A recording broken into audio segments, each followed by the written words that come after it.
आप देख रहे हैं आपका अपना टीवी चैनल आरजे रमझाझर।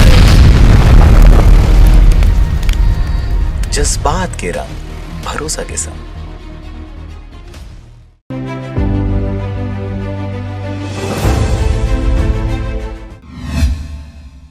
खबर है बलौदा बाजार क्षेत्र का, जहां पर बाईपास सकरी में ट्रेलर की चपेट में आने से युवक युवती की मौके पर ही मौत हो गई। आपको बता दें कि घटना करीबन 12:42 दोपहर की है। बलौदा बाजार से रायपुर के लिए जा रहे ट्रेलर में पलारी से निकले स्कूटी नीले कलर की, जिसके साथ भिड़ंत हो गई, जिसमें स्कूटी पर बैठे युवक युवती ट्रेलर के पीछे टायर में फंस गए और यही वजह रहा कि युवक की घटने पर ही मौत हो गई। परंतु युवती को घायल अवस्था में अस्पताल ले जाते समय उसने भी अपना दम तोड़ दिया। आपको बता दें कि इस घटना में 2 मृतकों में से एक युवक चरौदा निवासी सूरज बंजारे 26 वर्ष नर्सिंग की पढ़ाई कर रहा था। वहीं युवती तेज कुमारी खन्ना 23 वर्ष सामुदायिक स्वास्थ्य केंद्र पलारी में पार्किंग गाड़ियों की पर्ची काटती थी। घटना के बाद से वाहन चालक फरार है। बलौदा बाजार से धनेश आडिल की रिपोर्ट, आरजे रमझाझर।